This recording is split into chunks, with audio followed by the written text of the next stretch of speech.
Hello students, let us perform brake test on DC shunt motor. What is brake test? Brake test means applying mechanical load directly on the shaft of the DC shunt motor. So that applying that load will increase the load current of the motor.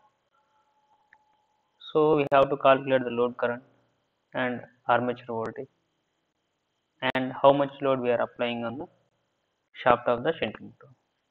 So that we can obtain the performance of the DC shunt motor. So, what is the aim of the experiment? That is to conduct brake test on DC shunt motor and to draw the performance curves of the motor. So, what are the operators required to perform the brake test? We need a voltmeter of 300 volts range, ammeter of 20 amps, which is used to calculate the armature current of DC shunt motor, and another ammeter of 2 amps, which is used to measure the current in the field winding, and a rheostat. Rheostat is nothing but a variable resistor that is used to regulate the current. Tachometer. Tachometer is a device that is used to measure the revolutions per minute. That means RPM, speed of the any motor. Next, connecting wires to connect the terminals. So these are the operators required. Nameplate details of DC shunt motor. We have voltage supply of 220 volts, current rating of 12 amps, speed of the motor is 1500 rpm, excitation type is shunt. Shunt means the armature and field are connected in parallel. So let us see the circuit diagram. This is the circuit diagram of brake test on a shunt motor. You can see shunt motor here. Here this is Z and ZZ are field terminals. Here A and AA are armature terminals. These two are connected parallelly through a 3-point starter. Here you can see the shaft of the motor is connected to a mechanical load, that is this is a pulley which applies mechanical load on the shaft of the motor. So these two S1 and S2 are the loads, mechanical loads. There is a wheel on the top of S1 and S2. By rotating that wheel, you can apply the load on the shaft of the motor. So let us see the circuit diagram, how the circuit should be connected. Here these two are the two terminals of DC supply, which is 220 volts. Here DPST is a switch, double pole single throw switch. You can use an MCB also, double pole MCB. Here next one is fuse. Fuse is a overcurrent protecting device in any circuit. That means if the current in this circuit is greater than 20 amps, which is the rated current of fuse, the fuse will blow. So the circuit will be open circuit. So no damage will be happen to the device in the circuit. So device is fuse is used to protect the circuit from overcurrent. Next, in order to calculate the line current, we are using an ammeter in series with the line, that is of 20 amps. Next, a voltmeter to measure the supply voltage, that is of 300 volts. Voltmeter should be connected in parallel and ammeter should be connected in series. And the next, the line of the supply will be connected to the line terminal of the 3-point starter. Here Z of 3-point starter will be connected to the field winding of shunt motor through a variable resistor, that is rheostat. This is a variable resistor that we call as a rheostat of 370 ohms by 1.7 amps rating. So this is a rheostat. We are connecting a rheostat in field winding. So after rheostat, we are connecting field winding, which is parallel with armature of the DC shunt motor.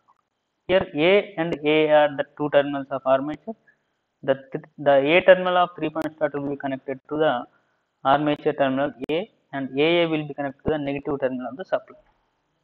So this is the circuit diagram. Procedure: make the connections as per circuit diagram.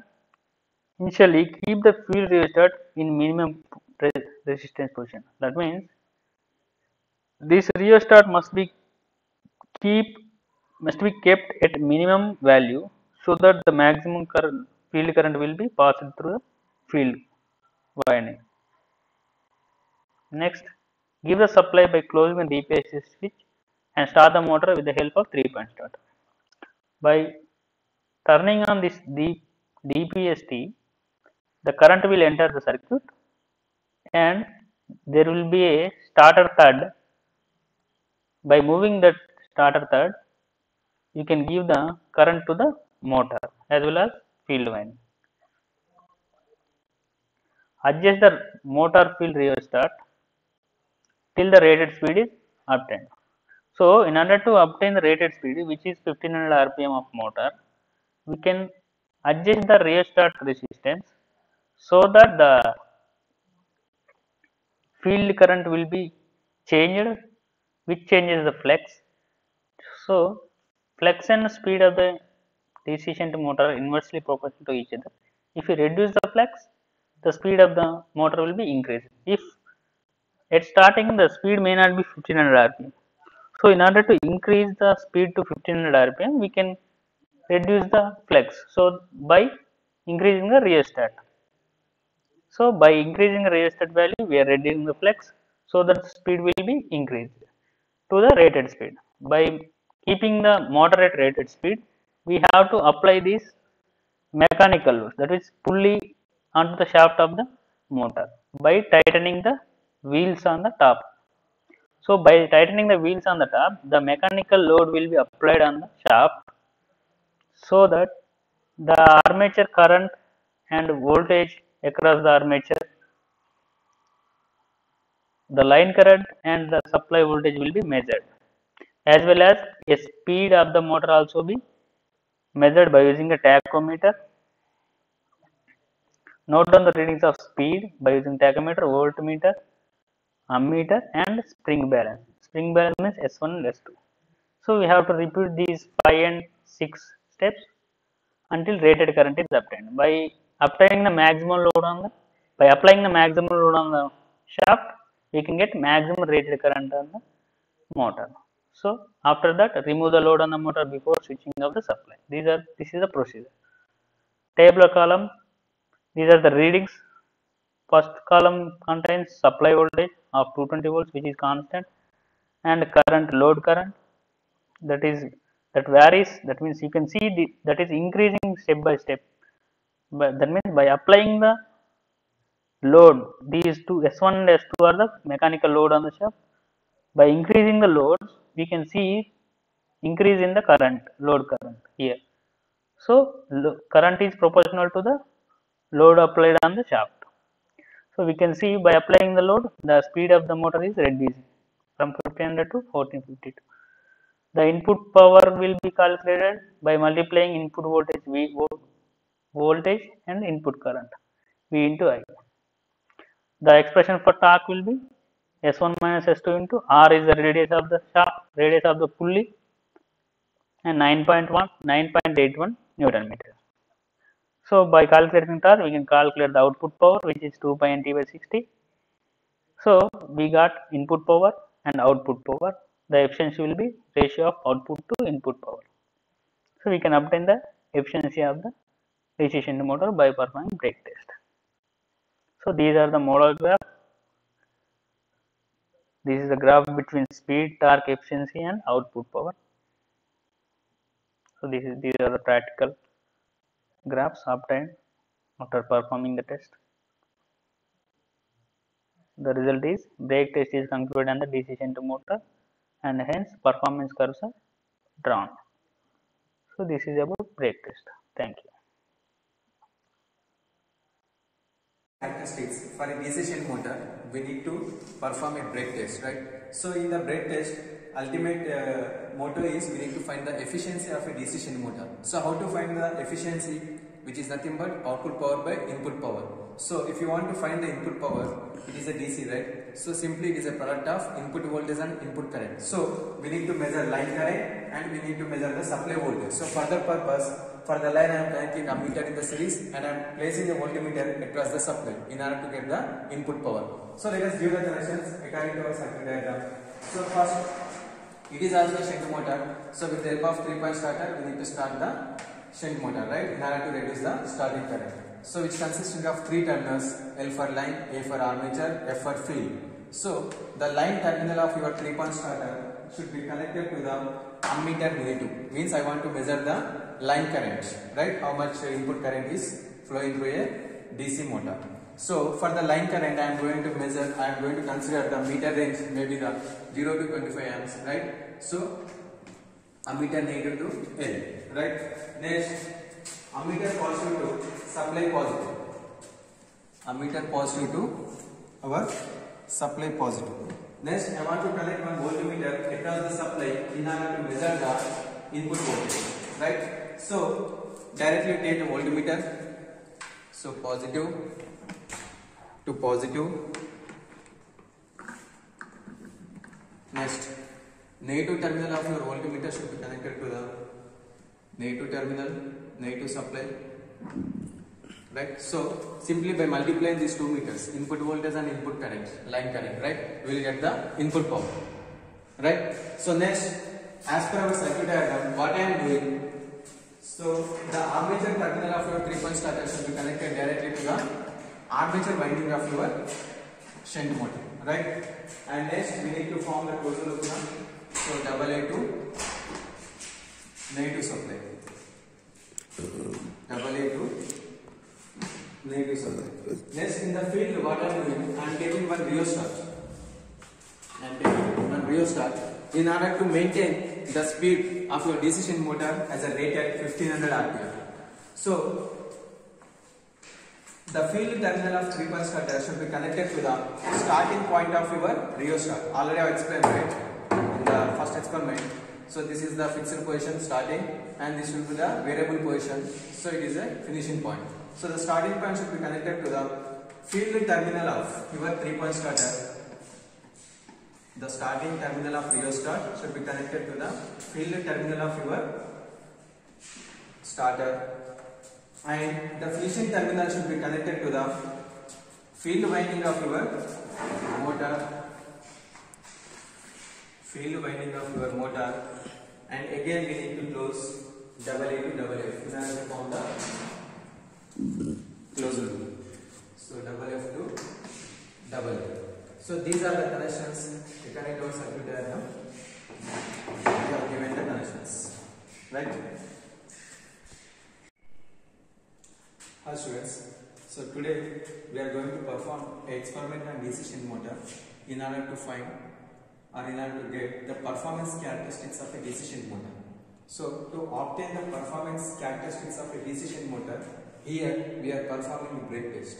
So which is a direct test, right? So with the help of the breakers, we are applying load directly on the shaft of the motor, and we are controlling the speed, as well as we are getting the performance characteristics, and we are able to find the efficiency.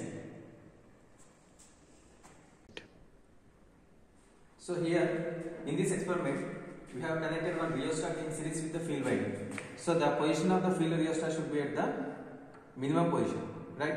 So slowly we need to vary this rheostat position in order to get, or in order to maintain the rated speed of our DC shunt motor. So what is the rated speed here? 1500 RPM. So until and unless we need to vary the rheostat to get 1500 RPM, right? Then Start.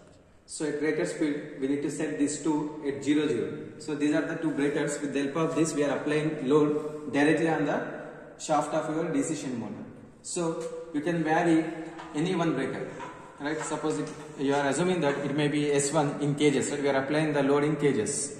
So maximum we can apply 0 to 50 kgs, right?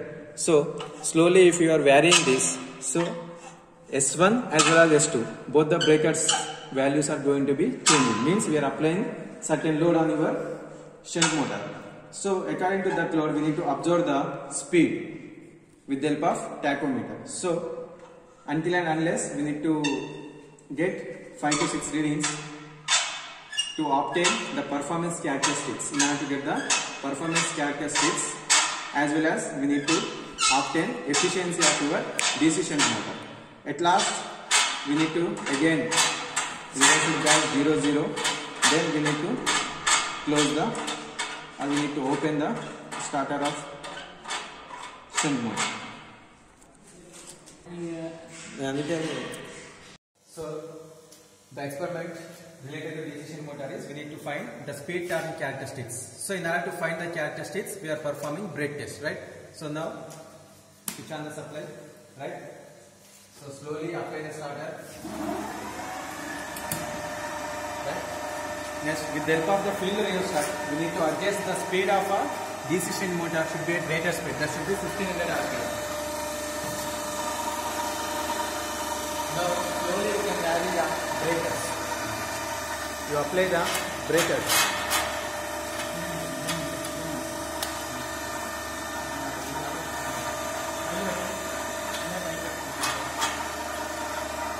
Apply the breakers and note down the readings, right?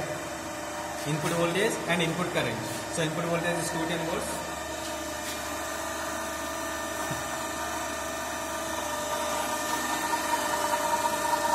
Now you slowly vary the,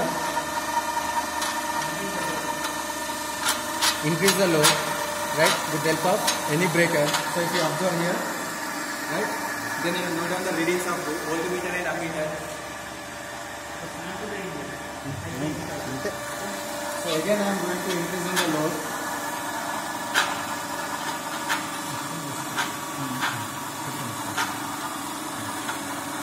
So if you observe now, S1 at 2 kg, S2 at 10 kg, right?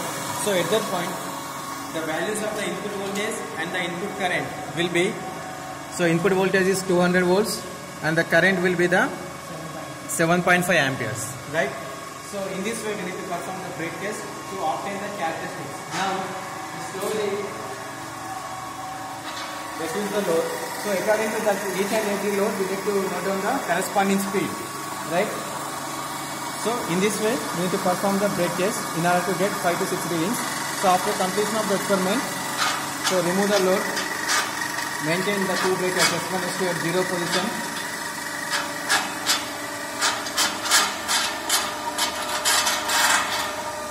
So now you turn off the MCB.